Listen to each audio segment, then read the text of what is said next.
그래서 평화를 주시겠다고 말씀하십니다. 오늘 여기서 말씀하시는 이 평화라고 하는 단어는 헬라어로 에이레네라고 호칭을 부릅니다. 에이레네의 헬라어에 사용되어지는 그 뜻은 이런 뜻입니다.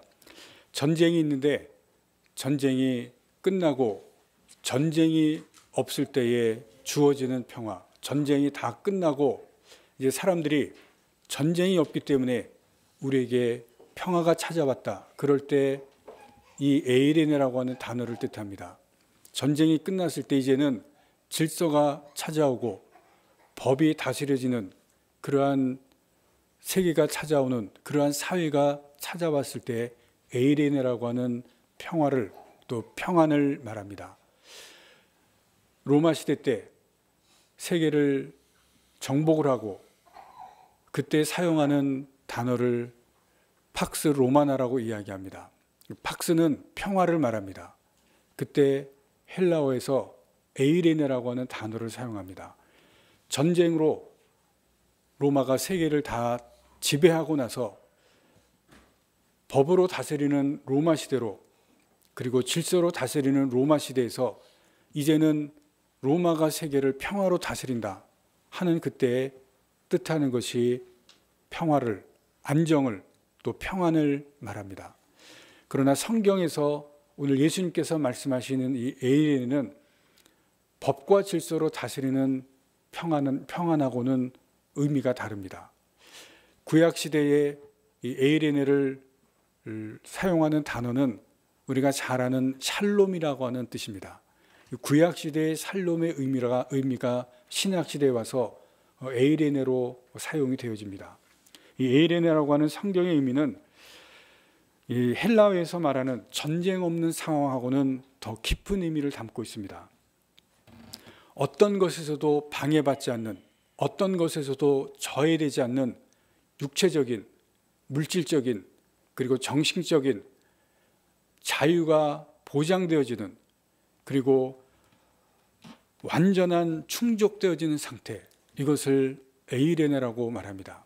영적인 부분만 가지고 말하는 것이 아니라 모든 방면에 있어서 자유롭고 완전하게 충족되어진 상태를 에이레네의 의미가 담고 있습니다. 예수님께서 이 평안을 너희에게 주시겠다고 말씀을 합니다. 그런데 오늘 본문에 보시면 예수님께서 평안을 주시겠다고 말씀을 하시지만 그러나 예수님만 평안을 주시는 것을 말씀하시고 있지 않습니다. 다시 한번 본문을 잘 보시면 예수님뿐만이 아니라 또 다른 평안이 있는 것을 말씀하십니다. 내가 너희에게 주는 것은 세상이 주는 것과 같지 아니하니라. 무슨 말씀입니까? 세상도 평안을 준다는 것입니다. 예수님도 평안을 주지만 세상도 주는 평안이 있다는 것을 말씀하시고 있습니다. 여러분, 우리가 살아가는 이 세상 안에서 우리가 몸담고 있는 이 세상도 평안을 주는 것이 있다는 것을 예수님께서 분명히 말씀하시고 있습니다. 그래서 사람들이 예수님을 모르지만, 예수님을 믿지 않지만 세상 안에서 평안을 얻으려고 합니다. 세상이 주는 평안을 찾으려고 합니다. 열심히 사는 이유는, 열심히 노력하는 이유는 이 세상이 주는 평안을 얻기 위해서 열심히 노력을 합니다. 행복을 얻으려고 하는 이유가 뭡니까? 행복을 얻으면 평안하기 때문에 그렇습니다.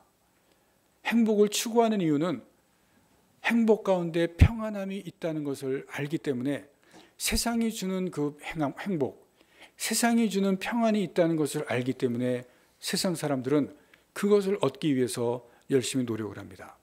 예수님이 분명히 그것을 알고 말씀을 합니다. 그러면 세상이 주는 평안과 예수님이 주는 평안이 다른 것이 무엇이 있을까? 예수님이 분명히 세상이 주는 평안도 있다고 말씀하시는데 세상이 주는 평안과 예수님이 주는 평안이 무엇이 다를까? 다른 것이 있기 때문에 예수님께서 내가 주는 평안을 너에게 준다고 말씀을 하십니다. 차이가 무엇이 있을까? 첫 번째는 세상이 주는 평안은 결과를 알지 못합니다. 우리가 살아가는 이 세상 많은 일들이 있습니다. 우리도 일을 만들어가고 또 일을 겪고 있습니다. 그런데 그 일들은 결과를 알지 못합니다. 여러분들이 지금 어떤 일을 하고 있지만 그 일들에 대해서 예상을 하고 예측은 하고 있지만 그 예상과 예측이 맞는 경우가 있고 또 많은 경우에는 그 예상과 예측의 결과를 알지 못합니다. 어떤 경우에 예상대로 되어지는 경우가 있습니다. 요즘에 통계가 발달해서 통계에 의해서 예상대로 되는 경우가 있고 또 예측대로 되어지는 경우가 있습니다. 그래서 지금은 통계를 중요하게 생각합니다. 빅데이터, 이 빅데이터를 중요하게 생각합니다. 왜냐하면 데이터가 클수록, 데이터가 많을수록 예상이 맞기 때문에 그렇습니다. 그래서 지금 기업들이 빅데이터를 가지고 있는 회사가 힘이 있습니다. 빅데이터가 힘이고 권력이 되는 세상입니다. 왜냐하면 통계에 의해서 예상을 적중하고 예측을 적중하기 때문에 그렇습니다. 지금 인공지능도 사실 근본적으로 통계를 바탕으로 하고 있습니다. 그래서 우리의 선택은 어떤 경우에 단순하면 우리가 예상을 맞출 수 있고 만들어 갈 수가 있습니다. 그러나 상대에서 결정되는 것, 또 상대가 여러 명인 경우에 그리고 복합적인 경우에는 우리가 예상을 할 수가 없습니다. 예측대로 되어지지를 않습니다. 우리가 관여할 수도 없습니다. 제천 스포츠센터에서 불이 나서 많은 사상자가 나왔습니다. 우리 인간은 선택하는 존재입니다. 모든 것이 선택이고 순간적으로 선택을 합니다. 날마다 선택합니다. 대학도, 과도 선택을 하고 그리고 우리의 배우자도 선택을 해서 결혼을 합니다. 오늘의 선택이 그리고 순간의 선택이 내일을 결정하고 우리의 미래를 결정합니다. 그러나 우리의 선택은 어떤 결과가 나올지를 우리가 알 수가 없습니다. 단순한 선택은 우리가 할 수 있지만 그러나 말씀드린 대로 복잡한 것은 우리가 알 수가 없습니다. 제천 스포츠센터에서 사우나에 간 분들 그날 사우나에 가기로 선택을 했습니다. 그러나 불이 날지 어느 누구도 그 부분에 대해서 알 수가 없었습니다. 자기의 선택한 일의 결과는 어느 누구도 알지를 못합니다. 그런데 결과를 알 수 없다는 그 부분에 있어서 불안이 찾아옵니다. 결과를 알 수 없기 때문에 인간은 불안하게 됩니다. 그리고 불안하기 때문에 걱정하고 근심하게 됩니다.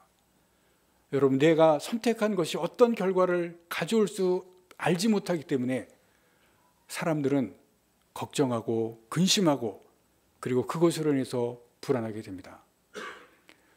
여러분 다 선택을 하셨을 겁니다. 어떤 중요한 일에 선택을 하고 결정을 하셨을 겁니다. 결과를 아십니까? 알지 못하기 때문에 불안합니다. 그래서 걱정하는 것입니다. 전에 고등학생 한 명이 찾아와서 상담을 했습니다.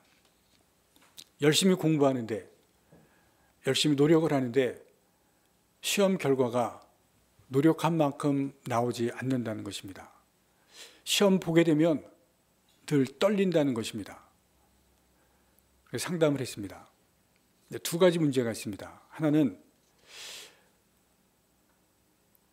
시험을 보기 전에 늘 결과에 대해서 집착을 합니다. 결과에 대해서 미리 생각을 합니다. 시험을 또 잘못 보면 어떻게 하지? 시험 결과가 전에보다 잘못 나면 어떻게 되지? 시험 보기 전에 늘 미리 걱정하고 미리 시험 결과에 대해서 늘 염려를 합니다.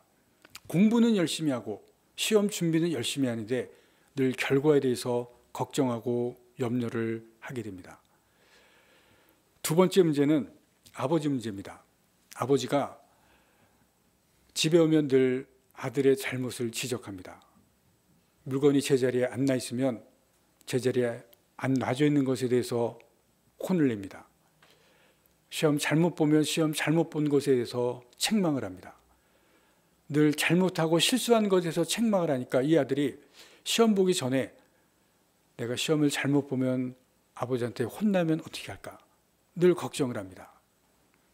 시험의 결과에 대해서 또 아버지가 혼내는 것에 대해서 시험 잘못 보는 것에 혼나는 것에 대해서 늘 걱정하고 염려하니까 마음이 불안합니다.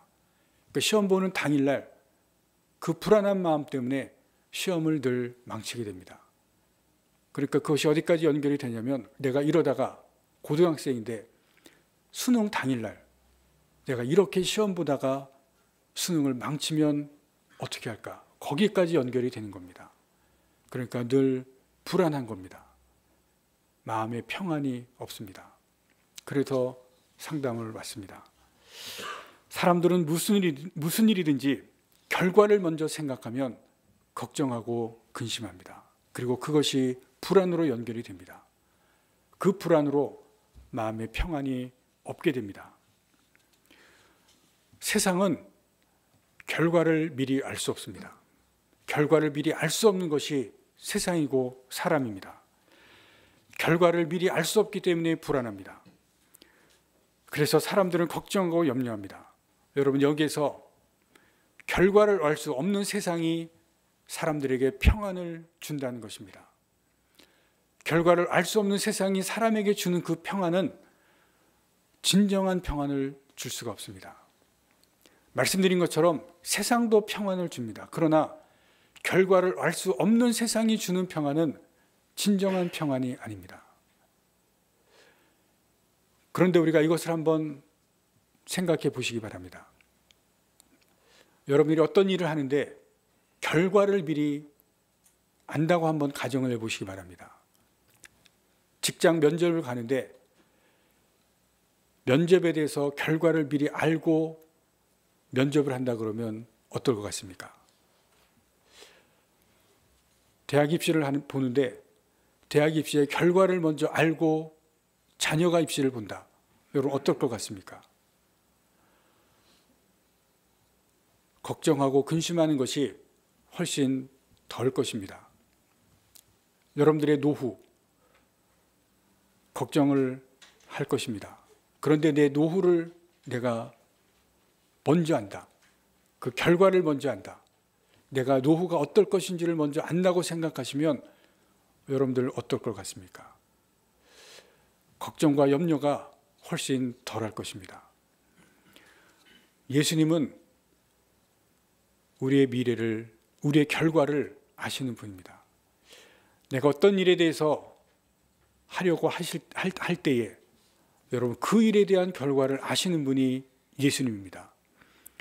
예수님은 우리의 일을 섭리하시는, 우리의 일을 주관하시는 분이라고 말씀을 하시고 있습니다.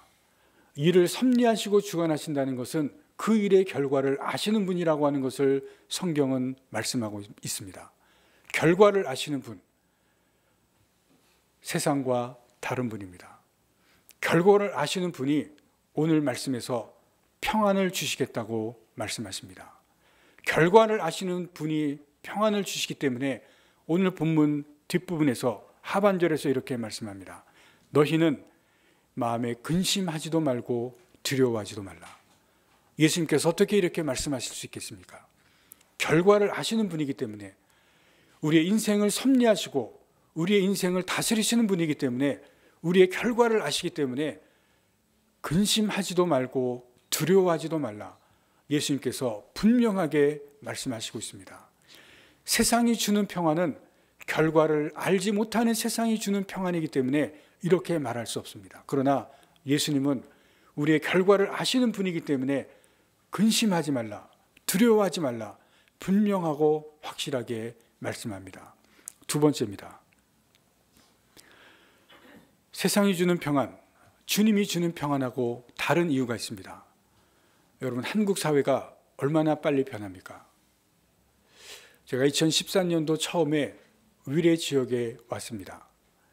그때는 여기 22단지에 사시는 분들, 24단지에 사시는 분들 계시겠지만 22단지와 24단지밖에 없었습니다. 나머지는 다 허허벌판이었습니다. 그런데 몇 년 사이에 지금 2017년도 12월 마지막인데 그 사이에 수많은 아파트가 생겼습니다. 놀라운 변화죠. 신도시가 불과 몇 년 사이에 뚝딱 하고 건설이 되었습니다. 경부선을 지나갈 때 동탄을 보셨을 겁니다. 제2동탄 신도시, 점점 세워져 가는 모습이 보이는데 제2동탄 신도시가 몇 년 사이에 건설이 되었습니다. 한국은 어디 짓는다고 하면 몇 년 사이에 신도시가 세워집니다. 김포 신도시가 세워지고 마곡 신도시가 세워집니다. 불과 몇 년 사이에 신도시들이 세워지는 것을, 놀라운 변화가 일어나는 것을 보게 됩니다. 또 반면에 여러분들 어렸을 때 사시던 곳 찾아가시면 그때 있었던 것들이 없어지는 것을 보게 됩니다. 사라진 것이 보여집니다. 분명히 있었던 것이 없어집니다. 놀라운 변화가 옛날 내가 살던 곳, 내가 살던 고향에서 엄청난 변화가 있는 것을 보실 것입니다. 동네만 그런 것이 아니라, 도시만 그런 것이 아니라 사람들도 변합니다. 지금 30대는 20대가 느끼고 생각하는 것과 많은 차이가 있는 것을 이야기합니다. 20대가 어떤 생각을 하는지 자기들과 차이가 난다 그럽니다. 그리고 20대는 20대 후반은 20대 초반이 어떤 생각을 하는지, 어떤 것을 느끼는지 자기들이 잘 모르겠다고 이야기합니다. 같은 세대 안에서도 별로 차이가 나지 않은 것 같은데 세대가 차이가 난다고 이야기합니다. 엄청난 변화입니다. 사람들도 바뀝니다. 세상이 변한다는 것, 도시가 변하고 사람들이 변하는 이 세상이 변한다는 것이 무엇을 말하는지 아십니까? 세상은 완전하지 않다는 것입니다. 여러분, 세상은 완전하지 않습니다. 변한다는 것은 온전하지도 않고 완전하지도 않다는 것입니다. 그런데 오늘 본문에서 세상은 평안을 준다고 이야기합니다. 완전하지 않은 것이 주는 평안은 완전하지 않습니다. 그 주체가 완전하지 않기 때문에 주체가 완전하지 않은 것이 주는 것 자체도 완전하지 않습니다. 여러분, 세상에 있는 것이 무엇입니까? 여러분, 세상에 있는 그 안에는 힘이 있는 것이 있습니다. 권력이 있는 것이 있습니다. 우리가 세상 안에서 사람들이 평안을 찾고 행복을 찾습니다. 그것에 우리에게 안락함을 주고 또 평안함을 줄 것을 생각하고 찾는 것이 있는데 그 세상 자체가 불완전합니다. 그것이 주는 평안, 주체가 불완전한데 그것이 주는 평안은 어떻겠습니까? 그것 자체도 불완전합니다. 세상은 분명히 평안을 주지만 세상 자체가 불완전하기 때문에 그것이 주는 평안도 불완전한 것을 우리가 직시할 수 있기를 바랍니다. 아무리 세상에 우리가 찾는 것이 평안이고 찾는 것이 행복이다 할지라도 그 자체가 불완전하다는 것을 우리가 분명히 보시기를 바랍니다. 그러나 예수님은 완전하신 분입니다. 온전하신 분입니다. 예수님은 하나님이시고 예수님은 인간과 다른 신이시기 때문에 완전한 존재입니다. 성경 히브리서 13장 8절 말씀에 그리스도는 어제나 오늘이나 영원토록 동일하신 분이다 말씀하십니다. 변하시는 존재가 아니라 변하지 않는 존재고 불완전한 존재가 아니라 완전한 존재라고 말씀을 하시고 있습니다. 그분이, 그 예수님께서 평안을 너희에게 주신다 말씀하십니다. 완전하신 분이 주시는 평안이기 때문에 그 평안도 진정한 평안입니다. 그분이 우리에게 주시는 평안이기 때문에 말씀드린 것처럼 너희는 마음에 근심하지 말라, 두려워하지 말라 말씀하십니다. 그 평안이 우리에게 있는 근심을 없애주시고 우리에게 있는 불안을 없애주십니다. 완전한 자가 주시는 평안이기 때문에 불안과 근심을 그리고 걱정과 염려를 없앤다고 말씀해 주십니다. 여러분, 세상에는 세상 자체가 불완전하기 때문에 우리가 추구하는 그 평안, 우리가 추구하는 그 행복, 우리가 얻을 때 여전히 불안합니다. 바다는 풍랑입니다. 바람이 풍랑을 일으키기 때문에 풍랑입니다. 세상이 바람과 같고 세상이 풍랑과 같습니다. 거기에서 얻는 평안은, 그것이 우리에게 주는 평안은 언제나 움직이고 언제나 변합니다. 그런데 예수님께서 그 풍랑을 잔잔케 하십니다. 그 바람을 잔잔케 하십니다. 완전하시고 온전하시기 때문에 그것을 잔잔케 하시고 그것을 평안하게 하십니다. 그 예수님께서 우리에게 주시는 평안만이 온전하고 진정한 평안이라고 하는 것을 우리가 분명히 깨닫고 그 주시는, 예수님께서 주시는 평안을 우리가 얻으실 수 있기를 바랍니다. 세 번째입니다. 세상 안에는 죄가 있습니다. 세상 안에 있는 죄, 사람들이 죄를 짓기 때문에 세상에는 죄가 있습니다. 사람 자체가 그 마음 가운데, 그 마음 자체가 악한 마음이기 때문에, 마음 자체가 악하기 때문에 세상에 죄를 짓습니다. 여러분, 우리가 사귀는 사람들, 우리가 만나는 사람들, 다른 사람들은 모르겠지만 선한 사람들인 것을 압니다.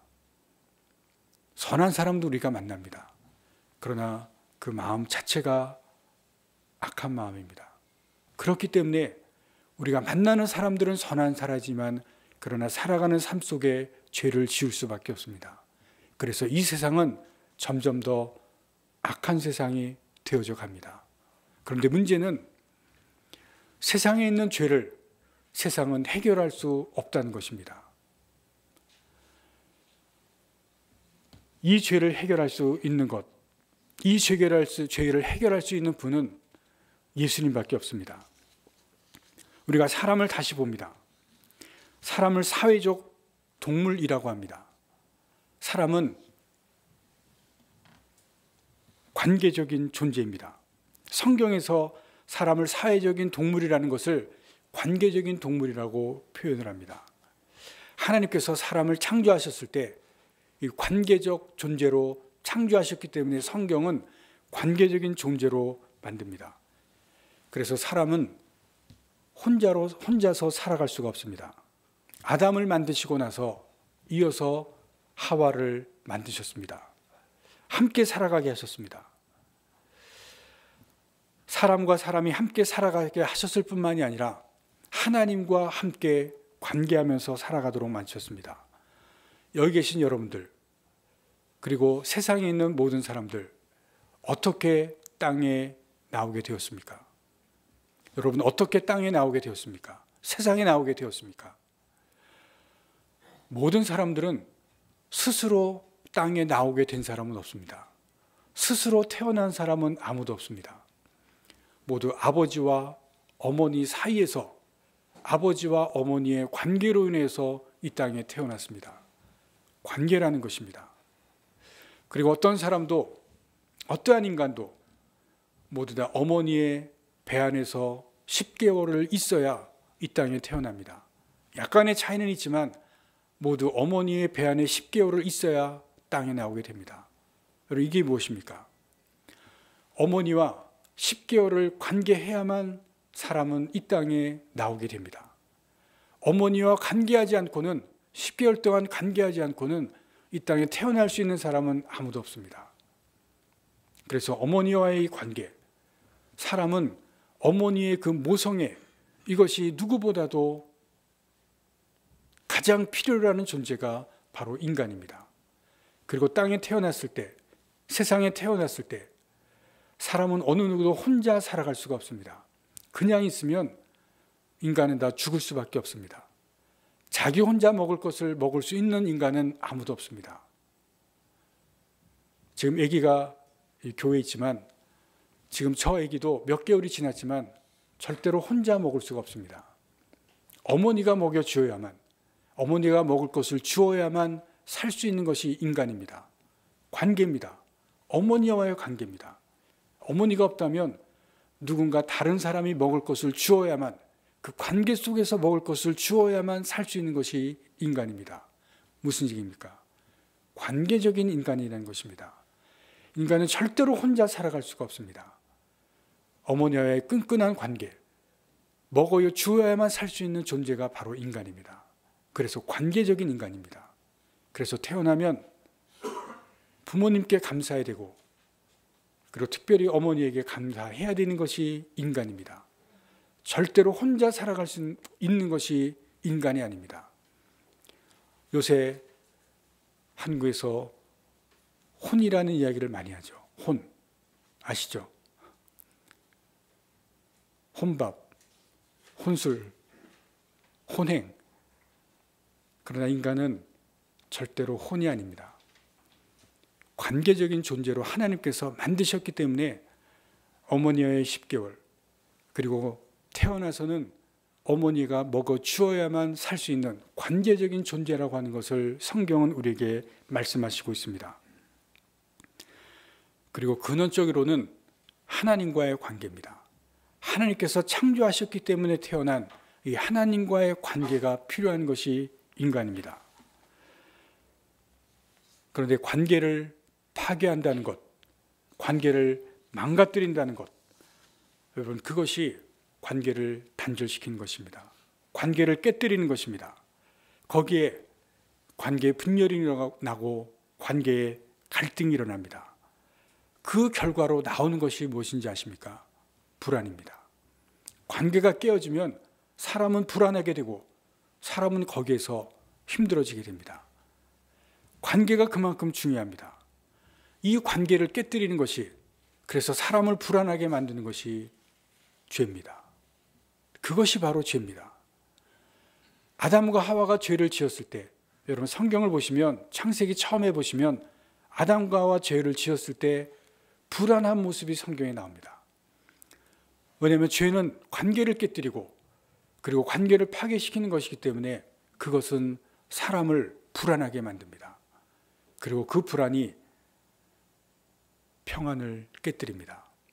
아담과 하와가 죄를 짓고 하나님과 사람 사이의 관계가 깨어집니다. 그리고 아담과 하와 사이의 인간과 인간 사이의 관계가 깨어집니다. 그리고 그때 에덴 동산의 평안, 에덴 동산의 평화가 깨어집니다. 성경이 그것을 보여줍니다. 여러분 남과 북이 지금 분열되어 있습니다. 여러분 세계 역사상에 전쟁을 하다가 전쟁이 끝나는, 전쟁이 종식되어지지 않고, 지금 남과 북은 전쟁이 끝난 상태가 아닙니다. 전쟁하다가 전쟁이 지금 잠시 중지되어 있는, 그래서 우리가 지금 남과 북 사이에 거져 있는 선은 휴전선입니다. 쉽니다. 전쟁이 쉬고 있는 상태입니다. 전쟁이 끝나지 않고 이렇게 쉬고 있는 상태가 60년 동안 이렇게 오래되어 있는 역사는 없습니다. 모든 전쟁은 하다가 일단락되고 끝나지, 이렇게 전쟁이 쉬고 중지되어 있는 상태가 역사적으로 있는 이런 역사는 지금 없습니다. 그런데 한반도가 지금 남과 북이 전쟁하다가 끝난 것이 아니라 쉰 상태로 이렇게 60년 이상 오랫동안 되어 있습니다. 그런데 그럼에도 불구하고 지금 남한에서는 이념이 갈라져서 진보와 보수가 싸우고 있습니다. 내부 분열입니다. 내적으로 지금 서로 분열되어 있습니다.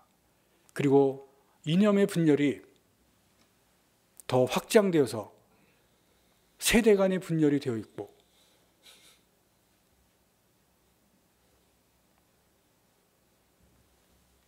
그리고 가진 자와 못 가진 자가 분열이 되어 있고, 노사가 분열이 되고, 이 분열이 더 다양하게 되어져 가고 있는 것을 우리가 지금 보고 있습니다. 그리고 가정이 파괴되어져 가는 것을 우리가 보고 있습니다. 이 분열은 여러분 잘 보시면 사회가 불안해져 가고 있는 것을 우리가 봅니다.